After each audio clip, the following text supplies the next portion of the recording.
So as you can tell, I was born in 1985. That's where the Retro Gaming Tube 85 comes from. So the NES was my first system, as that was popular at the time, and then I moved on to the Genesis and so on and so forth. Now, unfortunately, because of my age, there were two systems that I really missed out on that I was more interested in trying. One of them being the Atari 7800. I literally know nothing about this system just based on what I've seen. So lately, I've been researching it and I picked one up, as you saw in one of my pickups videos. So I decided I'm gonna review this system as a complete noob, because literally, I know nothing about this system. I've been playing it for a little while though, and I feel like I've gotten a good grasp on what the Atari 7800 was all about. So let's check out my review of the Atari 7800.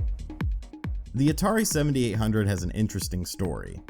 Designed in 1983 and intended for worldwide release in 1984, the 7800 actually didn't see a worldwide release until 1986.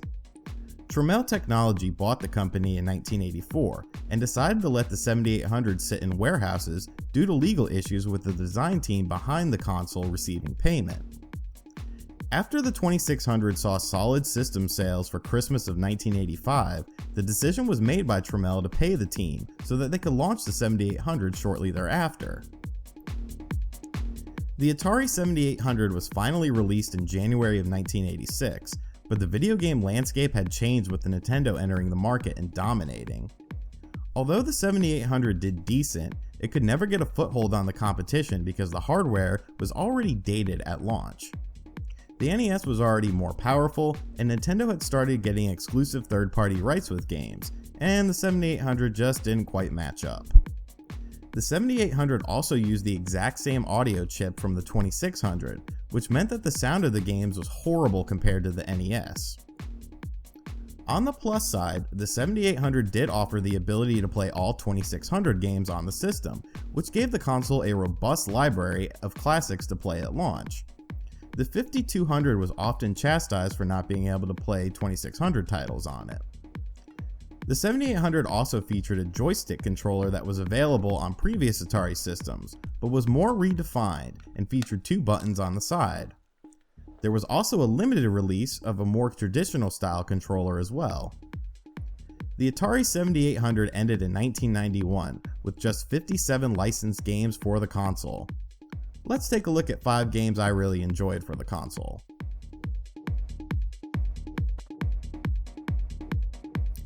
Choplifter is a game available on many systems, including more powerful ones like the Sega Master System, but the 7800 version is a solid game.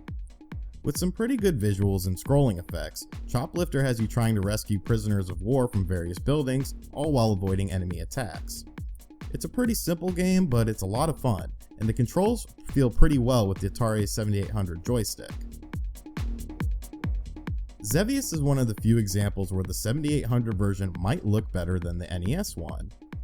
A top-down shooter, Xevious is a lot of fun and controls well with the 7800 joystick. The major downfall of the 7800 version though is of course the lacking audio, which is pretty paltry. Playing Xevious at a low volume will be a lot of fun however, and it's one of the cheapest and most visually pleasing games on the console. Pole Position 2 is a port of a 1983 arcade release, and while obviously it isn't a perfect arcade port, the 7800 version is a faithful and fun game.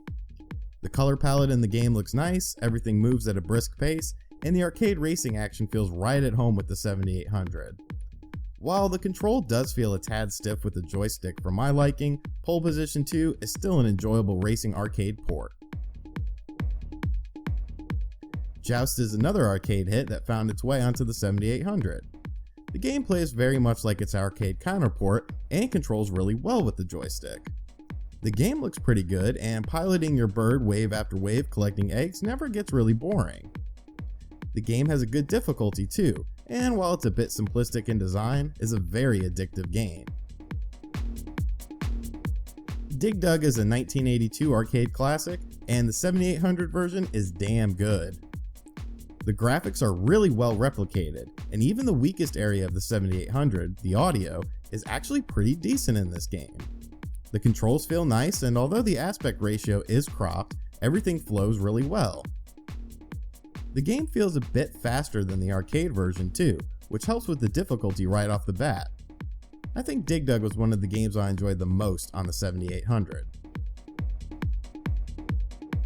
So is the 7800 a system worth picking up? I say yes. I mean, it's very cheap. The games for it are very cheap. The backwards compatibility is awesome because you can play 2600 games, and there's some really good games on the system. The controller is a little bit weird, and granted, I've never really played a system that had a controller like this, but I did get used to it, and after a while, I did enjoy it. It does have its drawbacks. The audio quality is just abysmal on this thing, but if you can look past that, it's a really fun system, and everything for it is so cheap that it's really affordable to collect for. So if you're interested in the Atari 7800, I say go for it. It's really fun. I hope you guys enjoyed this video. Be sure to like it, leave me a comment down below what you think of the Atari 7800, and I'll see you guys next time. Later.